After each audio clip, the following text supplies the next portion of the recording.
मुसलसल बदतरीन कारकर्दगी की वजह से बाबर आजम 5 साल के दौरान टॉप 10 से भी बाहर हो गए। सो बाबर आजम जो हमारी प्राइड है, हमारी बैटिंग का पिलर है, वो बैटिंग का पिलर जो है वो अब टॉप 10 से निकल के बाहर आ गया।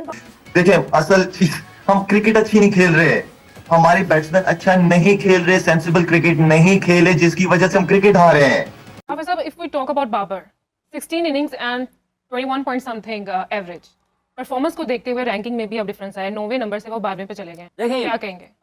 इसके सबसे बड़े जिम्मेदार अगर बज़ाहिर देखा जाए तो वो कोई और तो नहीं है, वो खुद है, बाबर खुद है। ये बताएं कि बाबर आजम 12वें नंबर पर आ गए टेस्ट रैंकिंग में, वो 3 नंबर पे थे और शुरू हुआ साल, एक साल में आपने अपनी क्रिकेट को अपने हाथों से नोच डाला है, हमने नहीं किया उसमें कुछ। बिल्कुल सही हुआ है। मैं तो कहता हूं ये कोई टॉप 50 में से भी निकले जिस तरह की परफॉर्मेंसेज हैं, क्योंकि इतना गंदा दौर, इतना डार्क और घटिया टाइम पाकिस्तान की क्रिकेट में कभी भी नहीं आया। ये तब आया है कि जब रिजवान खेल रहा है, बाबर खेल रहा है, शाहीन खेल रहा है। चूंकि बाबर आजम लगातार 15 इनिंग्स में 50 रन भी नहीं कर पाया ICC टेस्ट रैंकिंग में, इसलिए वो टॉप 10 से बाहर हो चुके हैं। टोटल जो रैंकिंग चल रही है इस वक्त, इंडिया का कब्जा है, ODI में इंडिया का कब्जा है, T20 में टेस्ट में वो दूसरे नंबर पर हैं। तो ये है, ये रैंकिंग कादिर बहुत ऑथेंटिक तरीके से हो रही है जब से जेशा साहब जो है वो ओहदे पर आए हैं। नहीं, इसमें कोई चीज नहीं होती। रैंकिंग जो है वो पॉइंट्स के हिसाब से होती है, आपकी परफॉर्मेंस के हिसाब से होती है। बाबर आजम की गुज़श्ता 18-19 इनिंग्स में जो है वो परफॉर्मेंस अच्छी नहीं है, जिसकी वजह से उनकी रैंकिंग ड्रॉप हुई है। हर चीज में हम क्रिकेट अच्छी नहीं खेल रहे यार, हमने सेंसिबल क्रिकेट नहीं खेली, अब तो किसी की इज्जतें भी महफूज नहीं है। प्लेयर्स को बढ़ा के पेश करना, किंग बना देना। हमें मीडिया में तो किसी ने नहीं कहा कि बाबर आजम किंग है भाई। बाबर आजम का कंपैरिजन कोहली से हो रहा है, कोहली से हालांकि उसका कोई कंपैरिजन नहीं है। ये बहुत ही ठीक हो रहा है कि इनकी जो रैंकिंग जो तगमे शगमे है, ये सब इनसे। जैसे कि दोस्तों आपने वीडियो के इंट्रो में सुना, जो चीज आपने इंट्रो में सुनी वो तो जस्ट एक ट्रेलर था। तो चलिए दोस्तों, बिना कोई टाइम गवाए आगे इस वीडियो में सुनते हैं कि पाकिस्तानी मीडिया और पाकिस्तानी अवाम का क्या कहना है। इन कारकर्दगी की वजह से बाबर आजम 5 साल के दौरान टॉप 10 से भी बाहर हो गए। सो बाबर आजम जो हमारी प्राइड है, हमारी बैटिंग का पिलर है, वो बैटिंग का पिलर जो है वो अब टॉप 10 से निकल के बाहर आ गया। अभी कल ही मैं 2021 T20 वर्ल्ड कप की इंडिया वाले मैच की हाईलाइट देख रही थी, एंड कहां गए वो बाबर आजम। प्लेयर्स को बढ़ा के पेश करना, किंग बना देना। हमें मीडिया में तो किसी ने नहीं कहा कि बाबर आजम किंग है भाई। बाबर आजम का कंपैरिजन कोहली से हो रहा है, कोहली से हालांकि उसका कोई कंपैरिजन नहीं है, लेकिन मीडिया वाला कोई नहीं है। सोशल मीडिया के हो सकते हैं या वो फ्रेंचाइज टीम हो सकती है। बट गलत बात वहां से शुरू होती है जहां वो प्लेयर खुद को ये अज्यूम करने लगे। तो इन प्लेयर्स की भी गलती है कि वो, अगर देखें, हर किसी को पता होता है कि मैं कैसा हूं और मैं कौन हूं। सेल्फ रियलाइजेशन होती है, सेल्फ अकाउंटेबिलिटी सबसे पहला स्टेप होता है। क्या सेल्फ रिस्पेक्ट खत्म हो गई है? क्योंकि हम पाकिस्तान टीम के लिए ये कहते थे कि ये वो टीम है जो कॉर्नर टाइगर्स है। आप बिल्ली को भी दीवार से लगाते तो वो पंजा मारती है, ये तो बिल्ली वाला काम भी नहीं कर रहे। सवेरा यहाँ पे ना अकाउंटेबिलिटी खत्म हो गई है। सेल्फ रिस्पेक्ट और सेल्फ अकाउंटेबिलिटी की तो आप बात ही मत कीजिए। ये सिर्फ आते हैं पैसा कमाने, ये मुल्क को या मुल्क की प्राइड को सीधा करने नहीं आते। इनके नजदीक सिर्फ जो है ना वो पैसे की अहमियत है, प्राइड की अहमियत नहीं।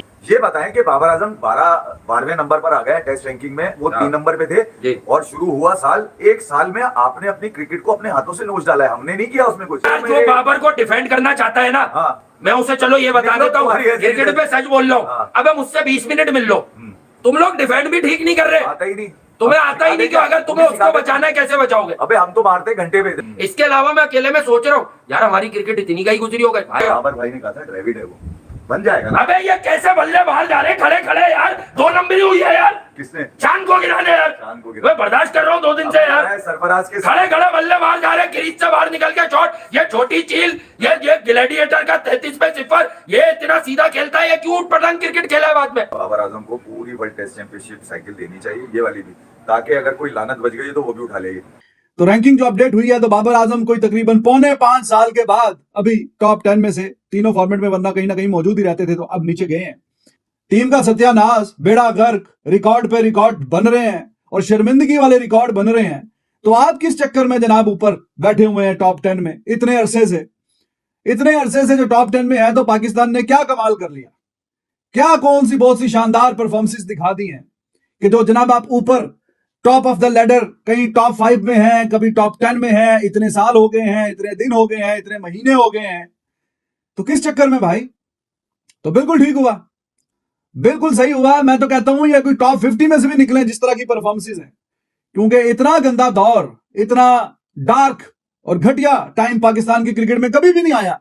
ये तब आया है कि जब रिजवान खेल रहा है, बाबर खेल रहा है, शाहीन खेल रहा है, और वो पाकिस्तान की टीम का नाम और मुकाम बेड़ा कर रहे हैं। तो ये यही डिजर्व करते हैं। इंडिविजुअल ग्लोरी के लिए खेलते खेलते पाकिस्तान का पूरा सत्यानाश कर दिया। सिर्फ Babar Azam is not responsible, लेकिन चूंकि ही वाज द कैप्टन जब से ये सिलसिला स्टार्ट हुआ है, हार और हार, तो इसलिए बहुत ज्यादा जो ब्लेम है वो बाबर आजम को जाता है कि बाबर आजम की कप्तानी में ये सिलसिला शुरू हुआ, और अब जब कप्तानी का बर्डन नहीं है तो बैटिंग में भी कुछ नहीं हुआ, ना ऑस्ट्रेलिया में ना घर में खेलते हुए। I don't know how this ranking system ये कैसे काम करती है, क्या हिसाब किताब है इसका, एल्गोरिथम कोई अजीबोगरीब सा ही है। इनको किन बॉलर्स के खिलाफ किन कंडीशन में कहीं ना कहीं करते वगैरह ये चीजें भी बीच में, और किस पोजीशन पे रन आए हैं, इन सब के नंबर होने चाहिए। अगर इन सब के नंबर होते तो बाबर शायद के टॉप 10 में कभी मौजूद नजर ही ना आते, क्योंकि जो रन जब आ भी रहे थे तो कौन सा पाकिस्तान जीत रहा था। तो बहुत अच्छा हुआ, टीम का बेड़ा गर्क, सत्यानाश, और जब भी देखो रैंकिंग निकाल के जनाब ये कहीं ना कहीं बीच में विराजमान होते हैं। हाँ जी, रैंकिंग बड़ी शानदार है, बाबर तो बीच में मौजूद है, बाकी फिर क्या करें। तो बहुत अच्छी बात है, बेहतरीन बात है कि ये जो डार्क तरीन टाइम है पाकिस्तान की क्रिकेट का, तो उसके जिम्मेदार जो हैं, जिनकी कप्तानी में यह सिलसिला शुरू हुआ है, वो बाबर आजम है। कोई बल्ले से रन नहीं निकले, और अभी तो देखे ना इतलात भी आ रही हैं, वो मोहम्मद वसीम भी बातें कर रहा है कि जनाब बाबर आजम किसी की सुनता नहीं है, ये तो जनाब काफी स्टबन है, ऐसा है तो वैसा है। ये बहुत ही ठीक हो रहा है कि इनकी जो रैंकिंग जो तगमे शगमे हैं, ये सब इनसे वापस लेने चाहिए। हाफिज साहब, if we talk about Babar, 16 innings and 21 point something average, performance को देखते हुए रैंकिंग में भी अब डिफरेंस आया, 9वें नंबर से वो 12वें पे चले गए। देखिए, क्या कहेंगे? इसके सबसे बड़े जिम्मेदार अगर बज़ाहिर देखा जाए तो वो कोई और तो नहीं है, वो खुद है, बाबर खुद है। जिक्र कर चुके हैं कि आज बाबर अगर इस मुश्किल का सामना आया, देखिए लोग विराट के साथ उसका मवाजना करते हैं ना, फॉर्म का या रन्स का, या वो 100 नहीं कर पाए, तो विराट के बारे में ये बात होती थी कि वो 100 नहीं कर पाए, लोगों को 100 का इंतजार था। उसके और पाकिस्तान की इस बाबर आजम के इस हवाले से लोग अब लोग ये भी ख्वाहिश रखते हैं, कल से लोग इसके ऊपर कर रहे हैं जी, वो वक्त जब बुरा वक्त मुश्किल वक्त उनके ऊपर था तो बाबर आजम ने सपोर्ट किया था और लिखा था जी कि ये विराट के लिए ये वक्त भी गुजर जाएगा, ठीक है, अब विराट को भी करना चाहिए। वो यार क्या मतलब बात कर रहे हैं, तो ये शेर, मैं शेर को नहीं खाता तो शेर मुझे भी नहीं खाएगा, ऐसे ये तो फॉर्म वापस आती होती है। विराट ने तो अपनी कप्तानी जब उनसे ले ली बीसीसीआई ने, तो वो उसके बाद भी बेस्ट परफॉर्मेंसेस दे रहे हैं। आप 2023 का वर्ल्ड कप देख लें, आप 2024 के T20 वर्ल्ड कप देख लें, तो आपको नजर आएगा। इसके अलावा जो उन्होंने 2022 में खेला अगेंस्ट पाकिस्तान में क्रिकेट डिक्लाइन की तरफ गई है। बाबर आजम जो कि टॉप 10 टेस्ट के बैट्समैन में थे, उनमें से भी बाहर हो चुके हैं, जिसमें मेरे ख्याल से कि बाबर आजम आई गेस के एक अच्छे नंबर पर थे, जहां पर जो रूट थे, डैरल मिचेल थे, स्टीव स्मिथ थे, जायसवाल भी थे, लेकिन अब वो टॉप 10 की लिस्ट से बाहर हो गए, 12वें नंबर पर आ गए। जो पहले रेटिंग आई थी आईसीसी की, उसमें वो 9वें नंबर पे गए थे, और अब दूसरे मैच में नाक़िस परफॉर्मेंस के बाद बाबर आजम 12वें नंबर पर आ चुके हैं। ये रैंकिंग कादिर बहुत ऑथेंटिक तरीके से हो रही है जब से जेशा साहब जो है वो ओहदे पर आए हैं। नहीं, इसमें कोई चीज नहीं होती। रैंकिंग जो है वो पॉइंट्स के हिसाब से होती है, आपकी परफॉर्मेंस के हिसाब से होती है। बाबर आजम की गुज़श्ता 18-19 इनिंग्स में जो है वो परफॉर्मेंस अच्छी नहीं है, जिसकी वजह से उनकी रैंकिंग ड्रॉप हुई है। Babar Azam world class player जरूर है, लेकिन अपने ऊपर ध्यान दे, कम से कम रैंकिंग पे प्लेयर की हाथों पर बहुत फर्क पड़ता है, उसको, उसकी परफॉर्मेंस को, और उसके इवन देखिए बाबर परफॉर्म करता है तो उसका फायदा अल्टीमेटली पाकिस्तान को होता है, पाकिस्तान टीम को होता है, पाकिस्तान के जो है आवाम खुश होती है।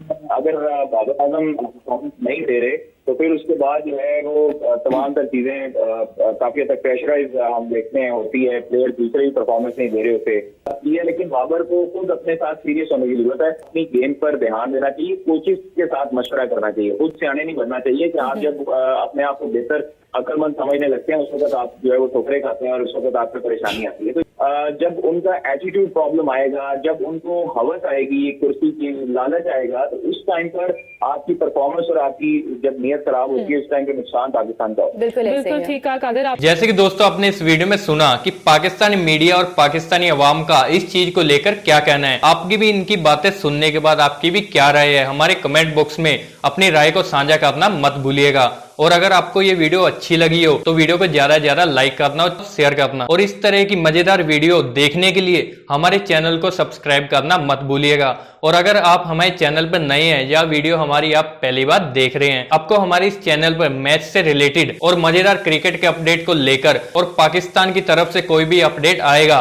तो हमारे इस चैनल पर आपको देखने को मिलेगा। तो चलिए मिलते हैं नई वीडियो के साथ, नए अपडेट के साथ। तब तक के लिए जय हिंद, वंदे मातरम।